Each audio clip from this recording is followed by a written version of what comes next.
Welcome to Janabheri news. వీకోటలో వైకాపాను వీడి పలువురు మైనారిటీ ప్రజా ప్రతినిధులు మరియు ముఖ్య నేతలు పలమనేరు శాసనసభ్యులు అమర్నాథ్ రెడ్డి సమక్షంలో శనివారం టీడీపీలో చేరారు.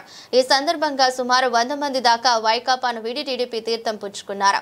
మండల కేంద్రమైన వీకోట మేజర్ గ్రామ పంచాయతీ ఉప సర్పంచ్ ప్రముఖ మైనారిటీ వైసీపీ నేత అక్మల్, వారి సతీమణి వీకోట ఎంపీటీసీ సెగ్మెంట్ రిజ్వానా, మరో వైసీపీ నేత ఏకే ఖలీల్ ఆధ్వర్యంలో శనివారం పెద్ద ఎత్తున ముస్లిం మైనార్టీలు ఎమ్మెల్యే సమక్షంలో తెదేపాలో చేరగా వారికి పార్టీ కండువాలు వేసి సాదరంగా ఆహ్వానించారు. వీకోటలోని టేపు సర్కిల్ వద్ద ఏర్పాటు చేసిన మైనారిటీల సమావేశానికి వారు ముఖ్య అతిథిగా వచ్చేశారు.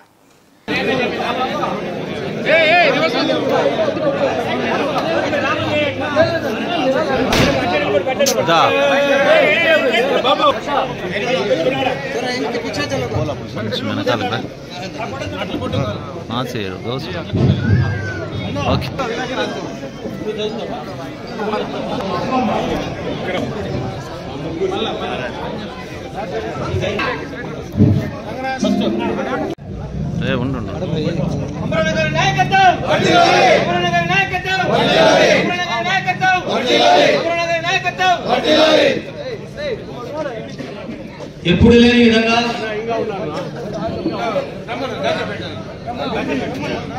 అక్మల్ తరుణం గారికి కూడా స్వాగతం సుస్వాగతం. రిజ్వానా బేగం గారికి స్వాగతం సుస్వాగతం. పెద్ద ఎత్తున ఈరోజు ఎగువిందులో వైసీపీ నుండి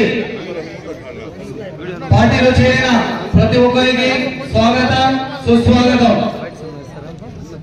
ఈరోజు కూర్చోవాలి, చైర్లో ఉన్నట్టు కూర్చోండి. పత్రికా మిత్రులకంతా కూడా ముద్ర చైర్లు వేసి తెలియజేస్తున్నాం. ఈ రోజు వీకోట ఎగువీరికి విచ్చేసిన అమరన్న గారికి స్వాగతం సుస్వాగతం. అట్లాగే పెద్దలు, పార్టీ నాయకులందరికీ, కార్యకర్తలకి, మహిళలకి అందరికీ స్వాగతం సుస్వాగతం. ఈరోజు తెలుగుదేశం పార్టీలో జరుగుతున్న మన ఉప సర్పంచ్ ఎస్ఏ అప్పలన్న గారికి స్వాగతం సుస్వాగతం. అట్లాగే మన ప్రతి ఒక్కరికి పార్టీ వివరించాల్సిందని మన అమరన్న గారికి కోరుతున్నాం.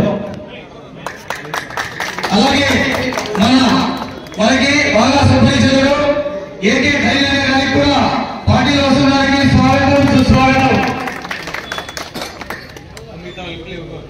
అలాగే దంగపురం వార్డు మెంబర్ వల్ల నాయన గారు సనావల్ల గారికి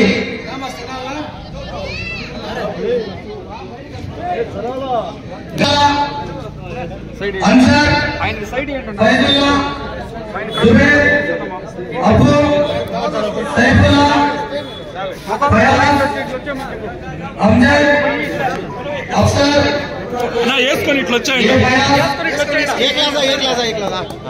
జబీల్లా రిజ్వాన్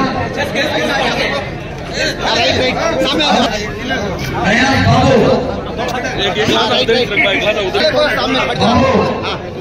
ఇబ్రాహిం కే కొత్తూరు వార్డు మెంబర్ వాళ్ళ వైసీపీ వార్డు మెంబర్ వాళ్ళ అన్నగారు ఇబ్రాహిం కే కొత్తూరు మహబూబ్ పాషా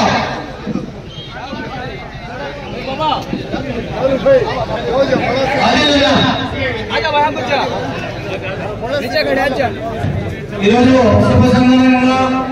ఉండే మట్టిని కూడా లోడేసి ఈ రోజు దాన్ని బిల్డింగ్ కట్టే పరిస్థితి కూడా లేకుండా మట్టి అమ్ముతున్నటువంటి సందర్భాన్ని కూడా ఒకసారి గుర్తు చేస్తా ఉన్నాం. ఇటువంటి కార్యక్రమాలన్నీ కూడా ఈ యొక్క ప్రభుత్వంలో చంద్రబాబు నాయుడు గారి నాయకత్వంలో చేస్తా ఉన్నారు. నిన్ననే మైనారిటీ సోదరులంతా కూడా నన్ను వచ్చి కలిస్తే ఇమీడియట్ గా ఇక్కడే ఏదైనా, ఎందుకంటే ఇప్పుడు కొత్తగా అక్కడ మళ్ళా ఆ శాంక్షన్ చేయాలంటే ఆ గుంతలన్నీ పూడ్చి అవన్నీ సెట్ చేయాలంటే సమయం పడుతుంది. ఎందుకంటే గత 5 సంవత్సరాల్లోన ఈ రాష్ట్రంలో పూర్తిగా కూడా ఆర్థిక విధ్వంసం జరిగింది. దానివల్ల రాష్ట్రంలో కూడా ఆదాయం ఉండేటువంటి పరిస్థితి లేదు. కాబట్టి ఎక్కడో ఒక చోట ఒక రెంటెడ్ బిల్డింగ్, బాడిగ బిల్డింగ్ వస్తే ఇమీడియట్ గా ప్రభుత్వం నుంచి దానికి బాడిగిచ్చి అమ్మాయిలకు సంబంధించినటువంటి రెసిడెన్షియల్ స్కూల్ ఇమీడియట్ గా మనం స్టార్ట్ చేద్దాం, రెడీగా శాంక్షన్ ఉంది ఈ రోజు కూడా అని చెప్పి నేను చెప్పడం జరిగింది. త్వరలోనే ఆ కార్యక్రమాన్ని కూడా పూర్తి చేద్దాం. అదేవిధంగా ఈ గ్రామంలో మైనారిటీలకు సంబంధించినటువంటి ఒక షాదీ మహల్ కూడా గత ప్రభుత్వంలోనే ₹1 కోటి శాంక్షన్ చేసి కొంతవరకు కంప్లీట్ చేశాం. త్వరితగతిన, ఎందుకంటే మొన్ననే ముఖ్యమంత్రి గారి దృష్టి కూడా ఇక్కడ కానీ పలమనేరులో కానీ 2 అసంపూర్తిగా ఉన్నాయి. వాటిని కూడా త్వరలోనే కంప్లీట్ చేసే కార్యక్రమాన్ని తీసుకుందామని చెప్పి తెలియజేసుకుంటా ఉన్నాను. ప్రధానంగా ఈ యొక్క ప్రాంతంలో, ఎందుకంటే ఈ మసీద్ ఏరియాలో ఉండేటువంటి ముస్లిం మైనారిటీలు ఎక్కువ మంది, ఇక్కడ చాలా మంది ఉపాధి లేదని చెప్పి ఇప్పుడే మన ఇక్బాల్ భాయ్ గారు చెప్తా ఉన్నారు. రాబోయే కాలంలో, ఎందుకంటే ఈ ప్రాంతానికి ఒక ప్రత్యేకత ఉంది. ఇప్పుడు మనకి ఎక్స్ప్రెస్ మన పక్కనే పోతా ఉంది. బెంగళూరు, చెన్నై చాలా దగ్గర ప్రాంతంగా వచ్చే పరిస్థితి ఉంది. పక్కనే చంద్రబాబు నాయుడు గారు రామకుప్పంలో ఎయిర్పోర్ట్ కూడా ల్యాండ్ అక్వైర్ చేస్తా ఉన్నారు. ఎన్నో కార్యక్రమాలు జరిగాయి. దేశంలో రకరకాల సందర్భాల్లో కొన్ని విషయాలు మాట్లాడాల్సి వస్తే ధైర్యంగా కొన్ని విషయాల్లో మైనారిటీలకు సంబంధించి వారికి ఎక్కడైనా అన్యాయం జరిగినా, ఇబ్బంది జరిగినా భయపడకుండా భారతదేశంలో మాట్లాడిన వ్యక్తి మాత్రం చంద్రబాబు నాయుడు గారు. దాని మూలాలకు నేను పోదలుచుకోవాలి.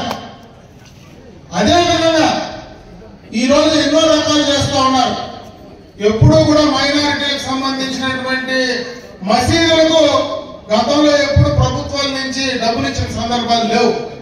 ఈ రోజు ఇమాముల్ మౌజములకు డబ్బులు వస్తూ ఉన్నాయంటే 2014-19లో చంద్రబాబు నాయుడు గారు తీసుకున్న నిర్ణయమే.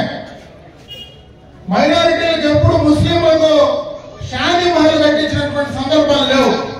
ఈరోజు షాదీ మహల్ అనేది ఒకటి వీరికి సంబంధించినటువంటి పేద బలహీన కుటుంబాలు, వర్గాలు ఉండేటువంటి ముస్లిం సోదరులు ఎక్కడో మసీదులో నికా చేసి బయట ఎక్కడో పోయి భోజనాలు పెట్టి అంతమందికి పెట్టేటువంటి సందర్భాల్లో ఇబ్బందులు ఎదుర్కొంటారని మొట్టమొదటగా వారికి కూడా వారి పెళ్లిళ్ళు చేసుకోవాలన్నా, వారికి సంబంధించినటువంటి ఆ యొక్క వర్గానికి సంబంధించినటువంటి సమావేశాలు ఏర్పాటు చేసుకోవాలన్నా వారికి ఒక స్థలం ఉండాలా. స్థలాన్ని